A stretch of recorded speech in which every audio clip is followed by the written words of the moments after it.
When we think about the beginnings of humanity, the names of Adam, Eve, Cain, and Abel often come to mind.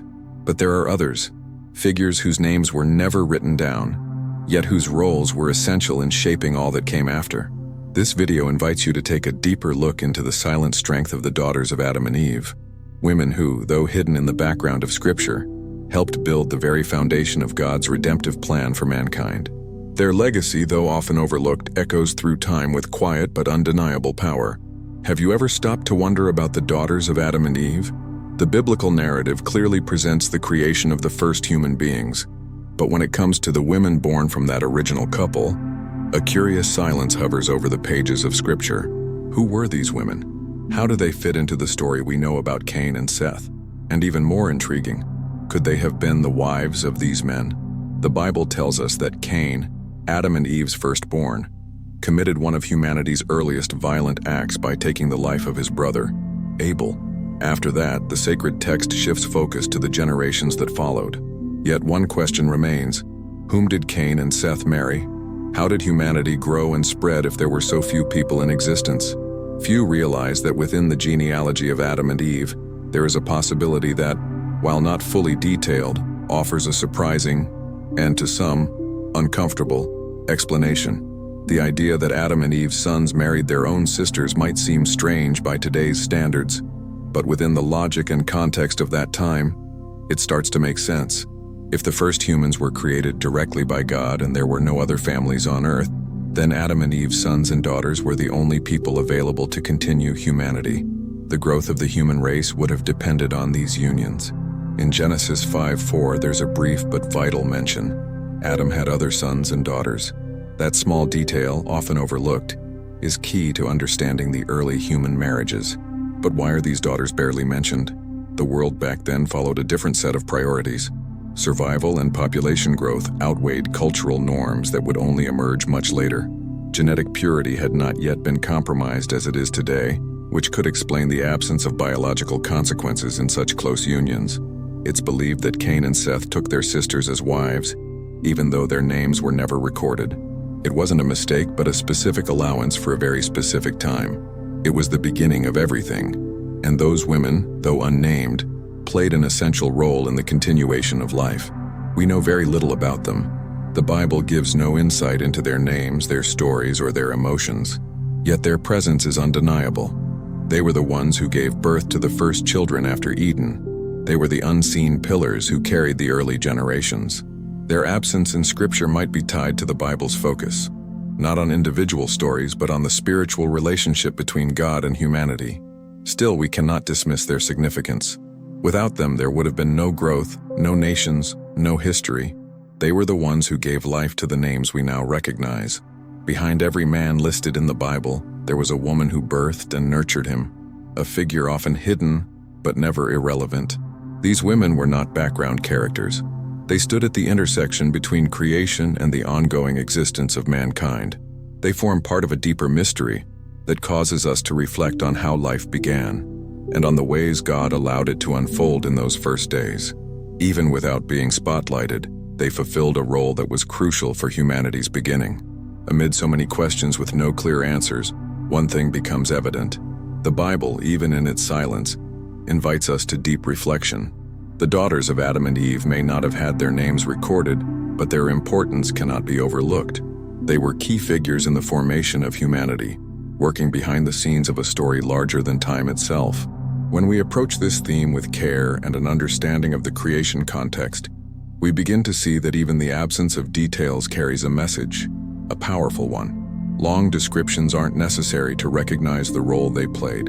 All it takes is to observe the outcomes of their presence. Every nation that arose, every generation that expanded, carries traces of a woman who remained unnamed. They are quiet figures, but not absent ones. They are present in each birth, in every new beginning, even if the written records passed down through history don't mention them. Perhaps this silence is an invitation to humility. Not everything needs to be highlighted to have worth. A lack of a name does not mean a lack of influence. Quite the opposite. What remains hidden often supports everything we can see. And in the beginning of humanity, the unseen played an enormous role. These women did not seek recognition, but fulfilled the task entrusted to them: to bring life, to guard what was just beginning, to be the foundation for a future still unfolding. How many sons and daughters did Adam and Eve truly have? And what role did they play in shaping the humanity we know today? This is one of the most intriguing questions in Scripture. The lack of detailed information about these early figures doesn't just create mystery, it offers a deeper opportunity to understand the first chapters of human existence. When God created Adam and Eve, they were the only human beings on earth. No other families existed. No parallel civilizations walked the land. And yet, the world began to fill with people. The answer lies in subtle clues scattered throughout the biblical narrative. In Genesis, for example, God gives a direct command to the first couple: be fruitful and multiply and fill the earth. For this command to be fulfilled, their sons and daughters had to form the first families among themselves. It was the beginning of everything.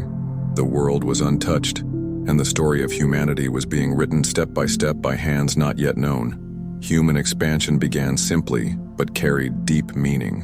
As Adam and Eve's children were born, they formed unions with one another. Cain, for instance, likely took one of his sisters as his wife. Today, that idea may seem difficult to accept, but the context back then was entirely different. There were no alternatives. Creation was still fresh, and the world hadn't yet experienced the corruption and decay we know today. Back then, humanity's genetic structure was still intact. The earth had been made perfect, and human bodies reflected that purity. For that reason, sibling marriages didn't carry the consequences we now associate with such unions. It was a practical necessity, a step required for the divine command to be fulfilled. The only people on earth were direct descendants of Adam and Eve, and through them, God's plan would unfold. Cain, Seth, and the other descendants followed this path. They married, had children, and helped populate the earth. But why doesn't the Bible give us more detail about these unions? One possible answer lies in the focus of Scripture itself. From the very beginning, the narrative directs our attention toward the unfolding of God's promise, the one that would ultimately lead to the Messiah. Personal stories serve more as a backdrop to the larger divine movement. Within that larger framework, Seth takes on a remarkable role. He was born after the tragedy of Abel's death and became the symbol of continuation. Through him, the lineage that would keep the relationship with God alive began to flourish. From Seth came names that left a lasting impact, such as Enosh, and later, Noah. It was through Seth's descendants that organized worship began, and with it, the first signs of a faith lived in community. Seth is described as the one who replaced Abel, placing him in a key position within God's unfolding plan. His line not only contributed to humanity's growth, but also laid the groundwork for true devotion to the Creator.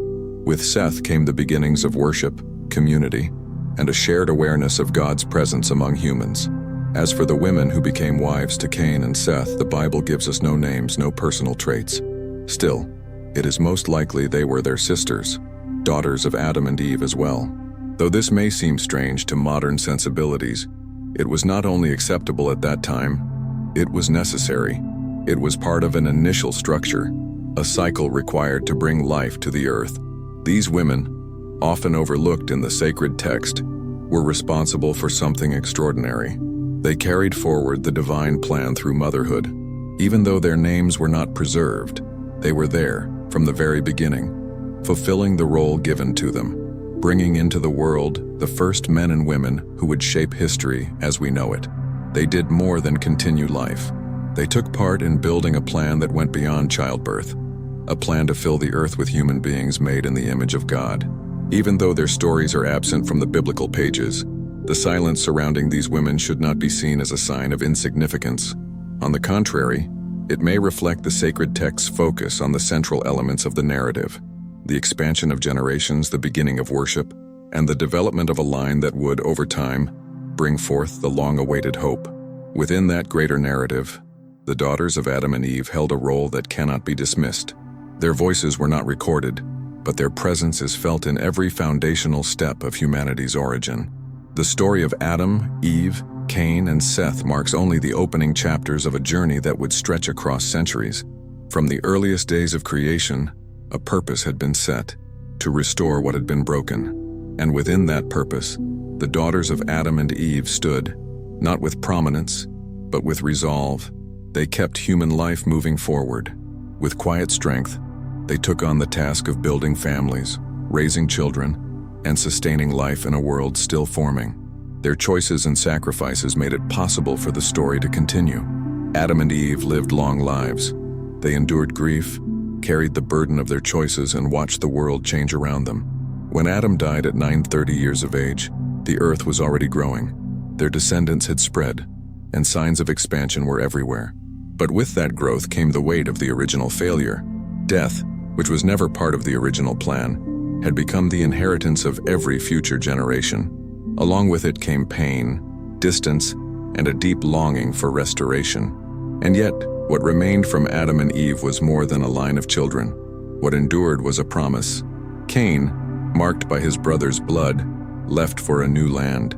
He carried the sign of divine judgment, and from him came another branch of humanity. But Abel's voice had not been forgotten, and the story was far from over. While Cain's descendants strayed from God's ways, a new beginning was unfolding elsewhere. Seth, born after Abel's death, brought with him renewed hope. Through him, a line would form that kept the knowledge of God alive.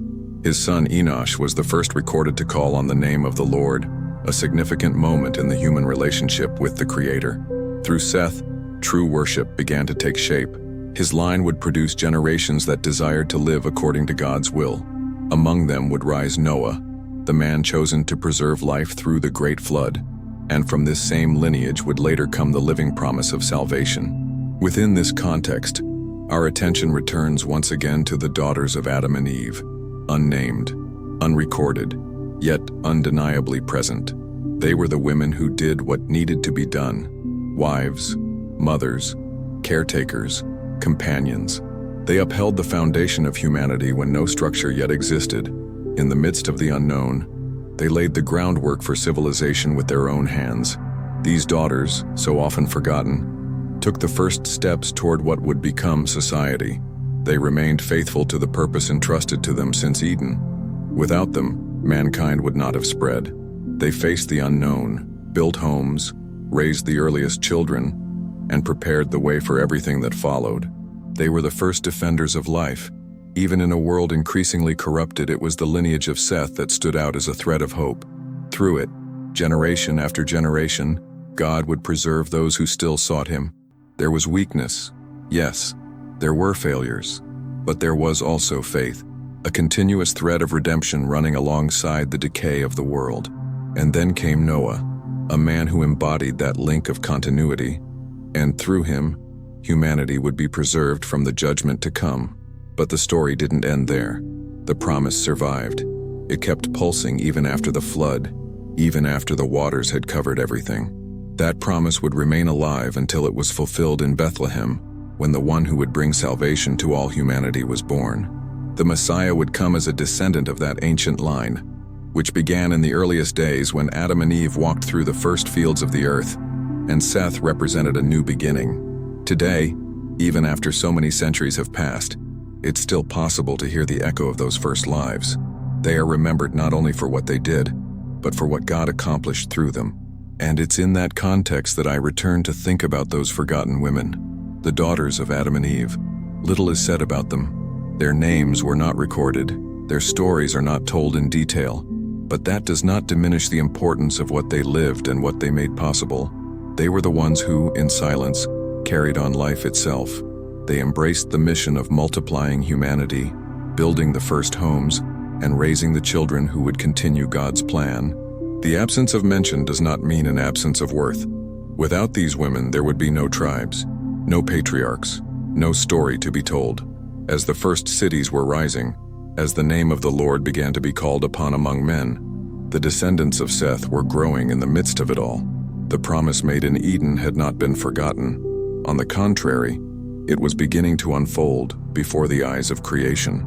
The families that emerged in those early days were the foundation of everything to come. They bore the responsibility of beginning something that would stretch across millennia. It was a simple beginning, rough, almost invisible to the human eye, but deeply meaningful. And perhaps that's what the Bible's silence about those women teaches us. Not everything essential is celebrated. Sometimes the greatest acts receive no applause, are not told aloud, but they are the ones that uphold everything. These women lived without recognition, but with purpose. They were the unseen foundation upon which God began to write his story of redemption. The daughters of Adam and Eve may not have been mentioned by name, but their lives were deeply woven into the sacred story. Their courage, resilience, and quiet obedience made it possible for the human family to continue, for faith to be passed on, and for the promise of salvation to be fulfilled. Without them, the history of redemption would have stopped at its very beginning. So today, let us remember them, not for what is written about them, but for what they allowed God to do through their unseen devotion. Their silence was not absence. It was the ground upon which God planted the seed of his eternal plan. If this message touched your heart, don't forget to like this video, share it with someone, and subscribe to the channel so you don't miss future reflections on the hidden voices of Scripture.